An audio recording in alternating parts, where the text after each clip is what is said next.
Good afternoon, everybody. Good morning. That was a very kind introduction, and I really thank Dr. Mohammed to give me an opportunity to present my views over here. So this presentation is a follow-up for the two presentations that have happened before. They talked about implants and the placing of implants and healing of implants and various modalities of restoration with implants. My presentation is the flip side, the peri-implantitis, or any causes or problems or reasons that an implant can fail. And one of the most important causes is peri-implantitis. And although it's a huge subject, it cannot be discussed in a short period of time, but I've tried to make this presentation as short and sweet as possible and get in the main points. So to start off with, I have a conflict, the conflict of interest disclosure. There's no actual or potential conflict of interest in relation to this presentation. I will not be discussing any off-label or unapproved use of drugs or products in this presentation. The learning objectives in this presentation is to interpret the pathophysiology of peri-implantitis, what exactly happens and why peri-implantitis takes place. Identify the signs of peri-implantitis and be able to determine the cause of peri-implantitis. That means the diagnosis, the clinical features of peri-implantitis. Distinguish between peri-implantitis and peri-implant mucositis, two different entities, and evaluate whether the implant is ailing, failing, or already failed. Then solve the existing situation of peri-implantitis and predict and prevent peri-implantitis, steps to take so that you are going to prevent the loss of implant because of peri-implantitis. Right away, I want to define what is peri-implantitis. Peri-implantitis is defined as an inflammatory process which affects the tissues around an osseointegrated implant in function, resulting in the loss of supporting bone, which is often associated with the bleeding, suppuration, increased probing depth, mobility, and radiographic bone loss. Now, it is a clinical situation that presents to us in the oral cavity around the implant, and we need to see what we make out of it. What is the cause of that clinical situation?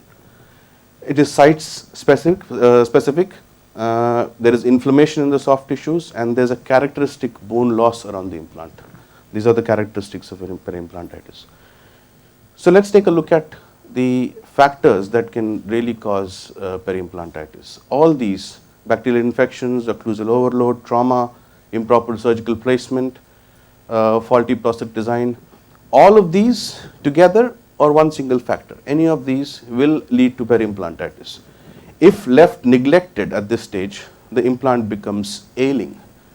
If left further neglected, it becomes a failing implant. Further neglection, the implant is lost. So from here, I just wanted to define what is an ailing implant, a failing implant, and a failed implant. An ailing implant are those which show radiographic bone loss but without any inflammatory signs or mobility. A failing implant is characterized by progressive bone loss. Signs of inflammation are there, but there's still no mobility as such. But as a failed implant, there is clinical signs of all the inflammation, suppuration, but there's also mobility. That means the time has come that the implant cannot sustain itself and it has to be removed and replaced. Before we get into the clinical picture of peri-implantitis, I would just like to divulge a little bit on the biology of the peri-implant structures, because that becomes the basis of why peri-implantitis is so prevalent and why it takes place so very often. Here I have a picture which shows the tooth and the implant side by side, and the difference between the peri-implant and the periodontal tissues is the following. If you see on the implant side, you have a very long junctional epithelium, and that is non-keratinized. And if you see, I will present up.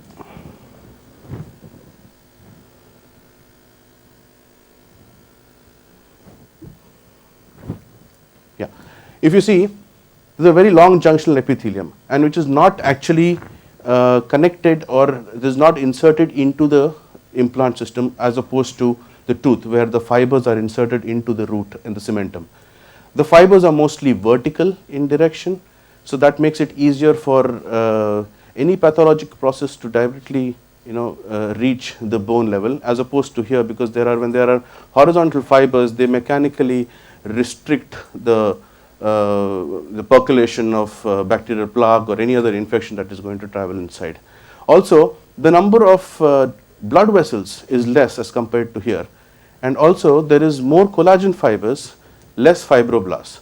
That means all these fibers that are the dentogingival fibers, which are the dentoperiosteal, circular, transeptal fibers, are absent over here. That means this tissue around the implant is not as resilient as the one around the tooth. So obviously, this is what happens. If there is a pathology which needs to take place around the implant, it travels much more faster, it's got a clear route and reaches the bone, and then it causes its effects, as opposed to the tooth, which shows periodontitis, but there are stages which periodontitis is shown, and the tooth is, the mucosa is resilient, so we have enough time to deal with it. But with implant, the infection spread rapidly.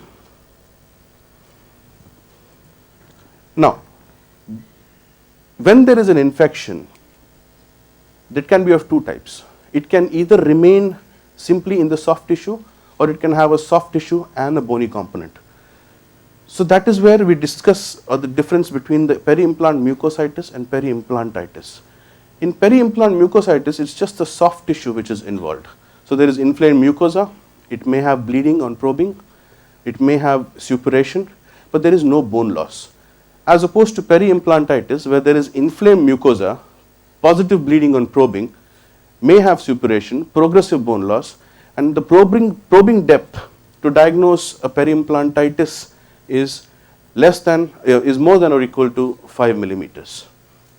So if you see the progress, you have this normal tissues here, you have peri-implant mucositis, which is restricting itself only to the soft tissues, and you have a peri-implantitis which is going all the way to the bone.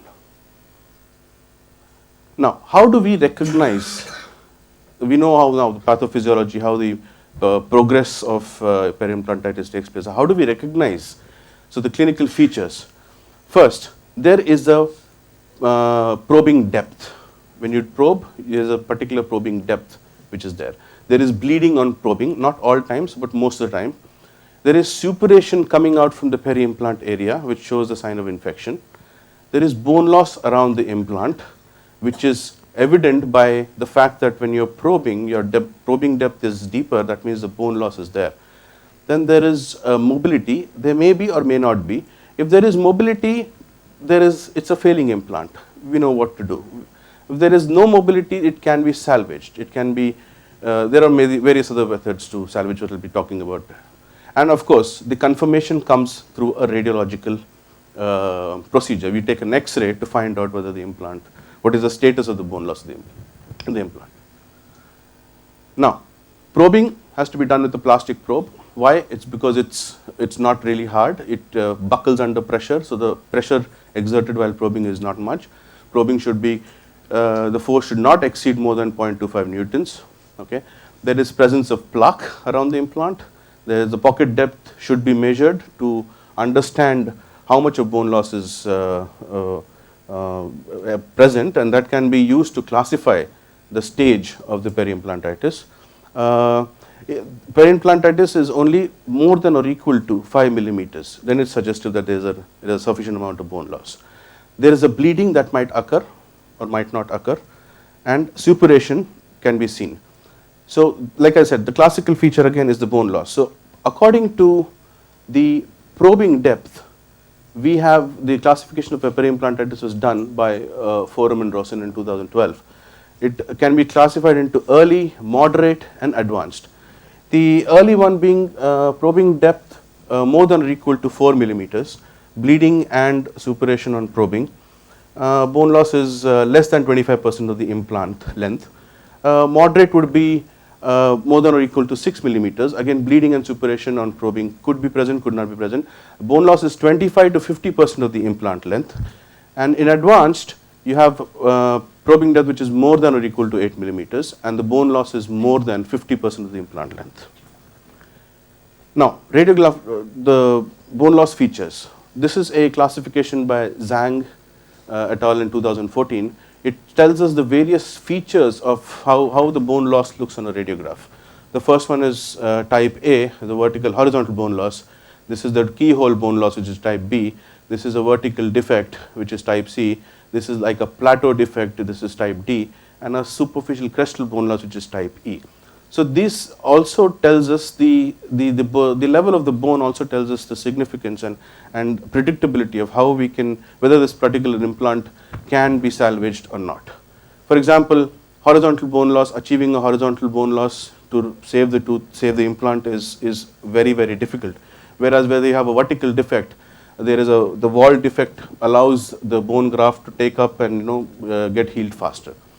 So this is radiographically. Clinically, we can classify them into a 4-wall defect, a 3-wall defect, a 2-wall defect, and a 1-wall defect. By 4-wall defect, I mean to say that all the 4 walls around the implant are intact. The bone loss is like a crater, it's gone down along the implant length. 3-wall defect, 3 walls are intact, 1 wall, either the buccal or lingual, is not present. 2-wall defect, both the buccal and lingual walls have gone, and only the proximal walls are left, and 1-wall defect is when there is a massive bone loss, only 1 wall is present. And it's very obvious by looking at the stages of how the bone loss is progressing that which implants have a better prognosis to survive after salvaging them and which have a poor prognosis. Now, with peri-implantitis, it just doesn't occur out of the blue. There are certain risk factors which you need to understand when you're placing an implant. And those risk factors need to be addressed to, and then only you select the case and proceed with the placement of implant. But what are these risk factors? There are many of them, but one of the most important ones is what I'm going to enumerate. So we have smoking, history of periodontitis, bad post-implant care or lack of compliance by the patient, bad oral hygiene maintenance by the patient, systemic diseases, various metabolic disorders and systemic problems in the patient, iatrogenic causes, prevalently more cementitis, I'll come to that when I'm discussing that, lack of gingiva or keratinized tissue at the implant site. So these are the major risk factors that one has to look at before you plan the treatment. And if you find any of these risk factors, they need to be addressed to. So in the slides, I'll also have a small note about how to eliminate that particular risk factor. First one, smoking. It is the greatest identifiable, one of the greatest risk factors. It is known to cause a vasoconstriction and affect gingival health. But this concept is changing now. There a lot of furthermore studies are required on smoking and the relation to loss of implants and peri-implantitis. Fabrio in 2014 said that there is no direct effect on osseointegration. Again, a contradictory study that was. But primarily what happens is in the second stage of implant, when you have to have the implant cuff around the healing abutment, and if the patient is a smoker, the healing of that implant cuff gets affected, and that then predisposes the patient to get a peri-implantitis. The elimination, it's obvious, by cessation of the smoking habit, something that's very difficult for most of the people, but repeated counseling sessions and showing them and motivating them and telling them the advantages, some people come around. Second one, history of periodontitis.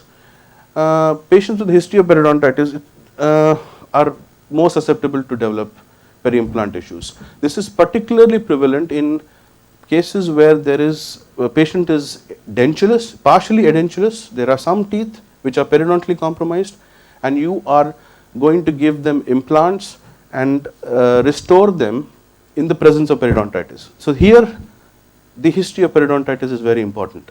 The reason for periodontitis also becomes very important.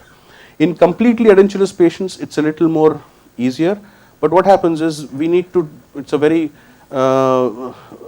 careful path to tread, because there are cases which the bone loss occurs even after complete edentulism. So we need to know that the bone loss has settled down for periodontal patients, only then go ahead and place your implants.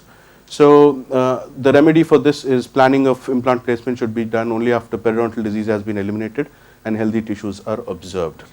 The next one is systemic diseases. commonly uncontrolled diabetes, cardiovascular disorders, immunosuppressions, osteoporosis, radiation therapy in that particular area, all these pose a problem. So what we need to do is case selection. Again, we need to address, we need to check what exactly the systemic problem is and work our way around it or with it to make sure that this particular, the patient don't get susceptible to peri-implantitis. The second one is cementitis. This is one of the very common causes, and this is iatrogenic. That means it's because of the carelessness of the clinician that just generally takes place. So you have residual cement left under the prosthesis after the cementation, and that is a potential irritant to the peri-implant tissues, and that sets off the, it's a triggering factor to start off the cycle of peri-implantitis. So the best part is switching to screw retained prosthesis whenever and wherever it's possible. It's not always possible, but whenever and wherever possible, try and keep screw retained. Next is lack of gingiva, keratinized tissue. Now this is something which is very important. Keratinized tissue, which is also known as, commonly known as gingiva, but in implant terminology we use a lot of word called keratinized tissue because, and this tissue is a resilient tissue. Okay. Now implants without keratinized mucosa show recession when you place them because there is no, the keratinization helps in keeping the gingiva taut against the superstructures. Now if that is not there, then you're going to see recession slowly, and then once the recession takes place, then you're going to have deposition of local factors, etc., and lead to peri-implantitis. So it is at least said that at least more than 2 millimeters of keratinized tissue should be present around the implant, and that will help in preventing elevated plaque accumulation, inflammation, and recession. And wherever there is lack of it, for example in this case, you have to go ahead and just graft it. This grafting can be done before you start the case, whereas you increase the keratinized mucosa, or if there is a case which is presenting now that the keratinized mucosa has gone, then you do a free gingival graft, and sometimes the results are really very promising. Now, lack of compliance. Patients need to understand that having a dental implant is requires more greater attention than their natural teeth. So counseling, continuous counseling, continuous talking, motivating the patient to comply with the instructions of post-implant care is very, very important. Okay, making the patient understand the importance of following instructions for the long-term success of the implant and the processes. This is what we need to do to help them and understand what they're getting into with implant care. Bad oral hygiene. This is it's a given. If there is poor oral hygiene, you've got bacterial plaque. Bacterial plaque causes peri-implantitis. This harbors bacteria, toxins, etc., patient should be educated, encouraged about the importance of maintaining a good oral hygiene for a long-term success of the implant. Now, these were the risk factors. Now, how do we treat this? Now, treating of peri-implantitis has become a therapy. Now, I have divided it into two therapies. One is your therapy for mucositis, peri-implant mucositis, and one is a therapy for peri-implantitis. What are the primary goals of the treatment when you're treating peri-implantitis? First is the elimination of peri-implant mucosal inflammation. Second is cessation or stopping of peri-implant disease progression. Third is maintenance of whatever you've done till now, whatever you've cleaned, whatever you've stopped. Maintenance of that, maintenance of functionality of implant with their healthy peri-implant tissues. Regeneration of lost peri-implant tissues. Wherever there are tissues which are lost, soft tissue or hard tissue, you need to regenerate them and cause re-osseointegration. It's a common term that they use. Restoring peri-implant aesthetics, such as treatment of mucosal recession, inadequate width and thickness of the peri-implant mucosa. So regeneration, restoration, maintenance, cessation, and elimination. These are the key things always to work towards when you're trying to save a ailing implant. Now, treatment of mucositis. This is what it is. So, mucositis, you have, the first step would be to detoxify the implant surface. non-surgical cleaning. Remember, we are not, the bone has, the disease has not yet progressed into the bone, so we are going to do only superficial preventive methods. So non-surgical cleaning, local anesthetic medication, and photodynamic therapy. I'm just going to breeze them for the lack of time. The objective is to remove the plaque and the instruments that are used are plastic scaler tips. Let me just skip the slide. These are carbon fiber scalers.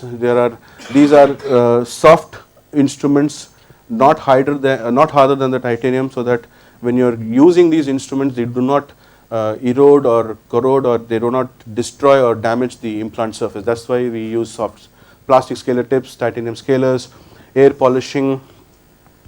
You have soft implant inserts and local drug delivery inside the sulcus to prevent the microbial flora spreading spreading. So there are, we have got minocycline spears and tetracycline fibers. Now, photodynamic therapy, this is catching up pretty fast, and it's a very effective method. In this, you inject a photosensitizing substance. It's a tricyclic dye. For example, toluene blue. You inject it around the tooth. The dye penetrates into the sulcus and spreads around in all three dimensions. And after 60 seconds, you just spray and you just remove the dye. Now, the dye has a characteristic feature of attaching itself to your bacterial cell wall. And when you are once that dye is attached to the cell wall and you have irradiated with the laser energy is readily absorbed by the chromatophore, and it causes the release of oxygen, which is cytotoxic for the bacteria, for the anaerobic bacteria, and there's elimination of bacteria. So this is a quick how the therapy works. You put the dye, you leave it for 60 seconds, the dye gets absorbed by the bacteria, then you will have a low level laser therapy which is involved, and then after that you see that there is a considerable amount of bacterial, the number has considerably gone down. So this is a very effective method. Now, coming to peri-implantitis, the treatment. Now, it can be classified into two. One is the conservative method and surgical method. Conservative method we just discussed. So there are the same things, the medication, the manual procedures like curettage, ultrasonic cleaning, air polishing, local drug delivery, laser supported photodynamic therapy. Both of these, the photodynamic therapy uses a diode laser which is of low intensity, whereas laser supported you have lasers which are CO2, erbium YAG and diode, which are generally of high power. And the reason why photodynamic therapy is gaining its popularity is because the collateral damage that is done by the laser, it not only kills the bacteria, it kills the healthy cells also. So, but with photodynamic therapy, the chromatophore it absorbs the energy faster, and the very low level energy is required, and that causes elimination of the bacteria. So, and the surgical. The surgical is a combination of conservative, resective and regenerative procedures. This is what I just discussed. Medication could be systemic or local drug delivery, manual procedures like ultrasonic, plastic carbon scalers to be used, air polishing is done by hydroxyapatite powder, glycine powder, water and air.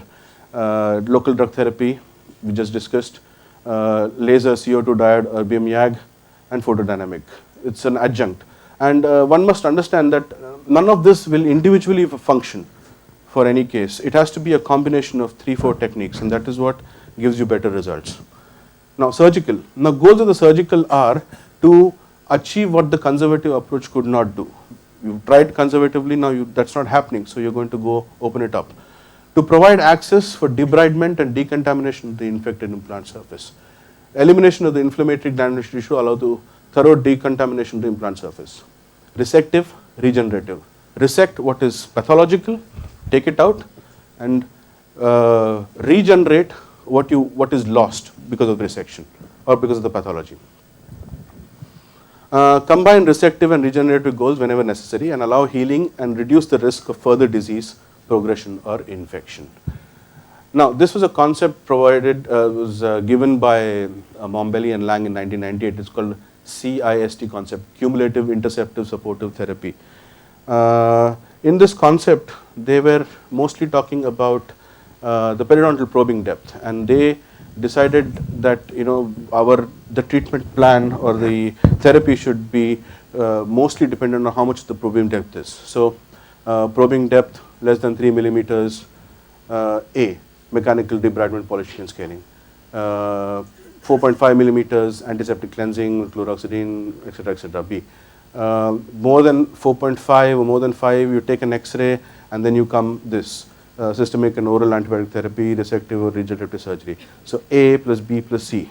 When you come to the last one, it's A plus B plus C. So we can talk a lot about this, but lack of time, it's a little difficult. Now, in 2004, Lang modified the CIST concept and made it the acute protocol.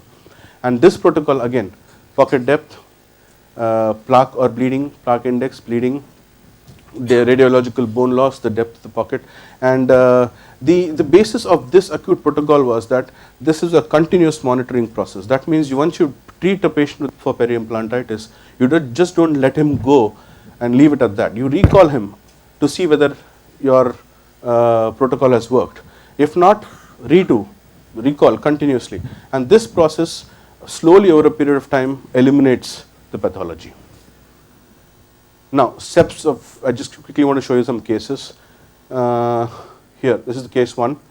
Bone loss is evident, flap is elevated, you see the implant is cleaned properly with all those conservative methods that we have. Bone graft, you put the membrane around it so that it is, or here if you can see, the defect is a 4-wall defect. This is just a vertical defect, and this is the effect. This is the final, the outcome. Case 2, here something, this is unique. After the exposure of the implant, what they've done is implantoplasty. Implantoplasty is smoothening the exposed the implant. Once you smoothen it, what happens is the surface is treated and it becomes polished, and polished surfaces do not attract more plaque. So that is what is done. Again, bone grafting. After bone grafting, this is the X-ray. Then you have a membrane on top of it. A proper suture is very important, and then this is how it is. Then this is a very interesting case where it's a combination of the photodynamic therapy and the surgical therapy. What they have done is they've opened up the case, they cleaned the implants, and just to make sure, they've applied the toluidine dye. A low-level laser therapy is used to cleanse the implants and make sure that there are no bacterial residues of that. Then bone grafting is done and it's sutured. So just goes to show that not one single therapy works. It has to be a combination. It has to be a combination of conservative versus with your surgical, or sometimes 3-4 more things all added together. Now, summary for this therapy would be, the surgical therapy is the last resort therapy to salvage a failing implant. It must always be in conjunction with other modalities when all other modalities have not shown any adequate result. Resective and regenerative treatments have to be coupled to achieve the best results. Implants that do not respond to any of these modalities after putting in all this effort, they have to be failed implants and they have to be considered for explantation. You can go back again, regenerate the bone and replace the implant in that particular area. Now, in any case, prevention is always better than cure. We've talked about what we can do to cure peri-implantitis, but there are certain steps you can also take even before you start the implant case to prevent these. So just to enumerate and summarize it, appropriate case selection, very important. Educate the patient and address the expectations. Patient needs to understand his responsibility towards his own implants. When you're placing implants on him, he has to understand how to take care of them. Consider all the risk factors and work towards reducing the risk. We've discussed the risk factors earlier. So work around the risk factors. Plan the treatment meticulously. A retrograde approach can be used. Retrograde approach, by what I mean is, plan the prostheses first and go back and check where your implant site is and the angulation, the depth, the diameter and the length. That's a retrograde process. Monitor and maintain, very important. Higher recall rates initially after you place the prosthesis, just to check whether the patient is complying with your instructions or not. But if you see that the patient is complying, peri-implant tissues are healthy, you can lessen the number of appointments, recall appointments. Or if the patient is having difficulty, recall him more often to make sure that you are also of help to him to keep the peri-implant tissues healthy. With that, I thank you for a patient hearing.